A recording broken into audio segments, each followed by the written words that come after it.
इस वक्त मैं मेरठ में मौजूद हूं और मेरठ में जो चुनावी माहौल है वो एक तरफा नहीं कहा जा सकता, क्योंकि मेयर को लेकर जो लड़ाई चल रही है वो एक अलग तरीके से पेश की जा रही है।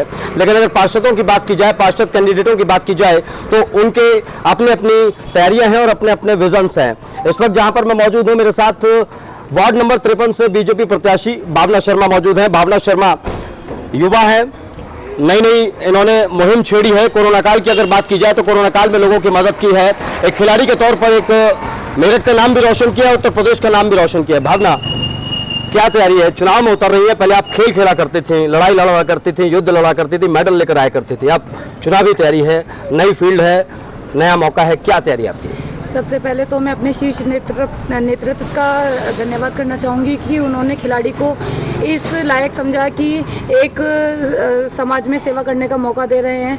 हम अभी तक खिलाड़ी के रूप में काम करते थे, सामाजिक स्तर पे काम करते थे, लेकिन जब पार्टी हमें एक प्रत्याशी के रूप में लेकर आ रही है तो हमारी जिम्मेदारियां थोड़ी बढ़ जाती हैं। जो बातें हम सामाजिक स्तर पर नहीं कर पा रहे थे वो अब हम पार्टी के माध्यम से लोगों की मदद कर पाएंगे। ज़्यादा से ज़्यादा जो सरकार की योजनाएं हैं जो गरीबों तक या पिछड़े वर्गों तक नहीं पहुंच रही थी, हम उनको सरकार की योजनाओं को वहां तक पहुंचाएंगे और उनके लिए कार्य करेंगे। देखिए भावना, अक्सर देखा गया है जब जब शहरों की सरकार का वक्त आया है तब कहते हैं राज्य में किसी और की सरकार रही है। अक्सर ऐसा होता है, इतिहास ये मेरठ का है। लेकिन अपने वार्ड के लिए बतौर बीजेपी प्रत्याशी, बतौर पार्षद पद प्रत्याशी, आपने क्या प्लान बनाया है? क्या आपके वार्ड में होना चाहिए? जो स्मार्ट सिटी की बातें होती हैं, क्या उसमें से कुछ प्लान है आपके पास?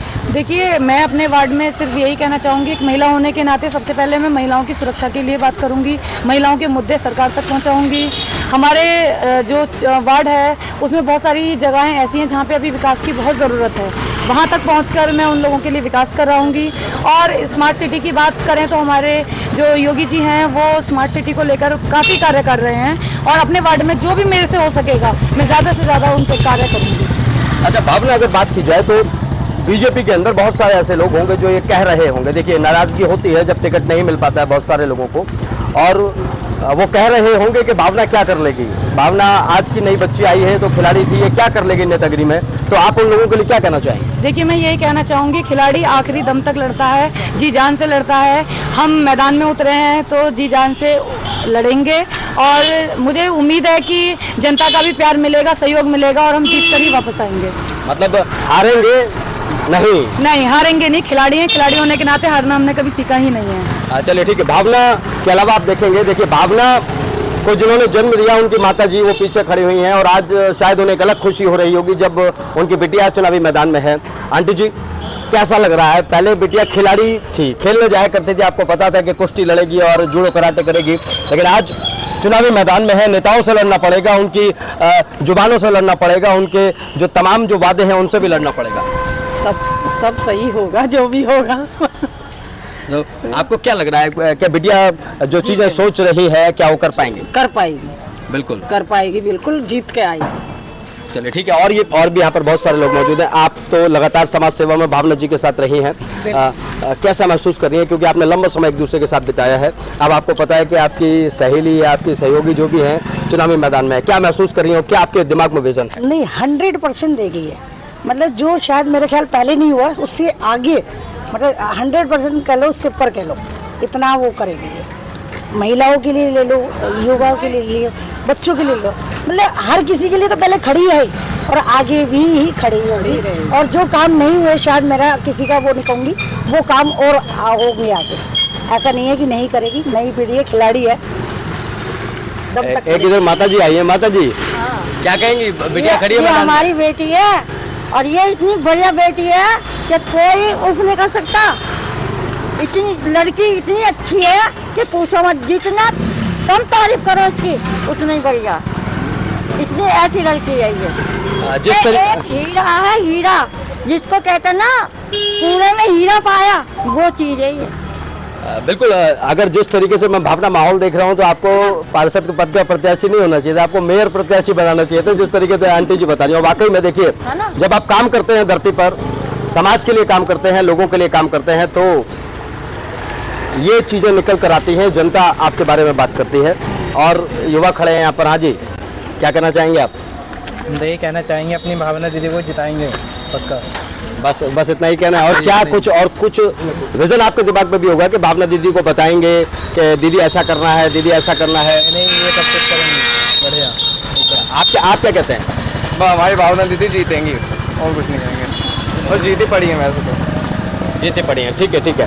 तो आप देखेंगे और भी लोग मौजूद हैं, बुजुर्ग हो चुके हैं, लेकिन बीजेपी का पट्टा गले में है और बहुत सारे चीज़ें भी दिमाग में होंगी। क्या बिटिया के लिए क्या सोच रखा है? बहुत अच्छा सोचा हुआ है, बहुत अपार जनसमूह जो है क्षेत्र में मिल रहा है, जगह जगह स्वागत हो रहा है। जनता खुद निकल के आ रही है कि युवा प्रत्याशी हमारे बीच में आया है और कुछ करने के जज्बे के साथ आया है। ऐसी हमारी युवा प्रत्याशी हैं भावना शर्मा जी, बहुत जनसमूह मिल रहा है यहाँ पे। क्या लग रहा है आपको, जो अंदरूनी गुटबाजी होती है, कई बार अंदरूनी गुटबाजी चलती है आपस में, लग रहा है उससे निपट पाएंगे, अपने ही लोगों से निपट पाएंगे? बिल्कुल, क्यों नहीं, क्योंकि होता क्या है कि चुनाव के समय हमारे सामने एक ही चीज होती है, जितने भी समर्थक होते हैं उनके सामने केवल कमल का फूल होता है। गुटबाजी कहीं से कहीं तक नहीं होती है, क्योंकि समर्थन सबका रहता है। जो मेहनत कर रहा है कार्यकर्ता वो भी प्रत्याशी के साथ होता है। जी, तो बिल्कुल गुटबाजी से निपटा जाएगा, भले ही दिक्कत हो किसी को, कोई समस्या हो, लेकिन आखिर में वोट तो वहीं जाना है। तो कुछ इस तरीके की भूमिका चल रही है।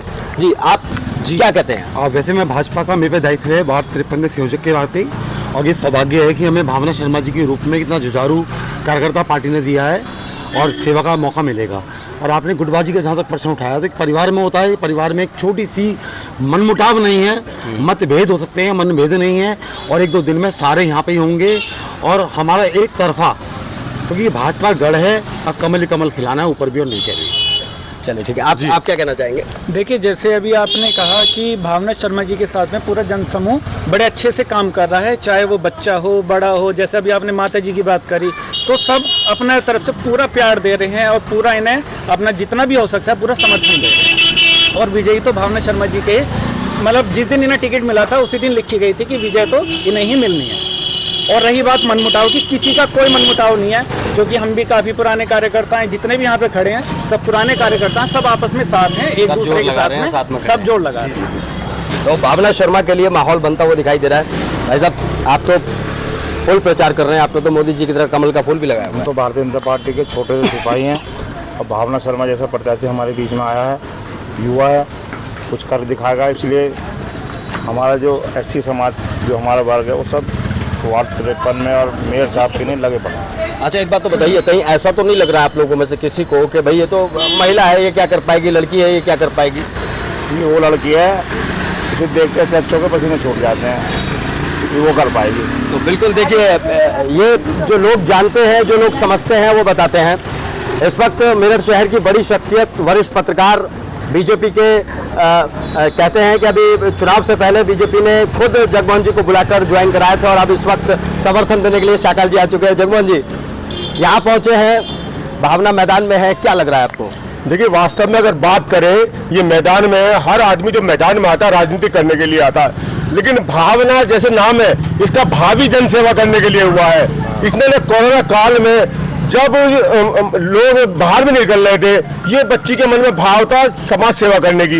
माँ बाप इनके भी रोक रहे थे, लेकिन इस बच्ची के मन में था, जो जमा पूंजी थी, जो गुल्लक में था, उससे खाना बनाना और गरीबों में बांटना। इसके भाव ऐसे हैं इस बच्ची के। तो मैं समझता हूँ ऐसे युवक जो है प्रत्याशी को मैदान में आना चाहिए, और ऊपर से खिलाड़ी भी है, साथ में सदन में जितने भी लोग होते हैं, पक्ष और विपक्ष के लोग होते हैं, लेकिन ये भावना युद्ध के साथ लड़ सकती है और इस क्षेत्र में विकास की ये योजना है उसको कार्यान्वित करा सकती है। साथ में मैं तो ये कहूँगा, भावना वार्ड ही नहीं, हर क्षेत्र में दखल रखने वाली है।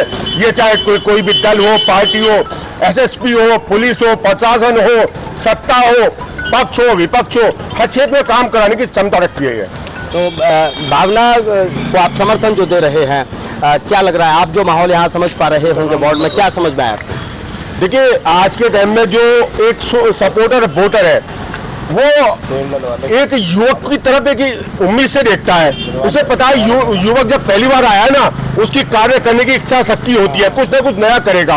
और 24 घंटे जो है, जब नया यूथ आता है ना, 24 घंटे उसे एक दिमाग में रहता है, विजन रहता है कि मेरे सेवा करनी है और अगली बार इससे बड़ी सीट में मुझे दावेदारी करनी है। तो कार्य जब पहली बार प्रत्याशी आता है, जीत के जाता है, तो 24 घंटे सेवा ही करता है वो। तो आप ये महसूस कर पा रहे हैं। तो आप देख रहे हैं चुनावी माहौल यहाँ पर बना हुआ है। भावना शर्मा को लेकर लोगों की प्रतिक्रियाएं भी आप सुन रहे हैं। एक युवा, एक खिलाड़ी अब राजनीति के मैदान में है और वहाँ वो किस तरीके से चौके छक्के लगाएगी या फिर किस तरीके से जूडो कराटे खेलेगी, ये आने वाला वक्त बताएगा।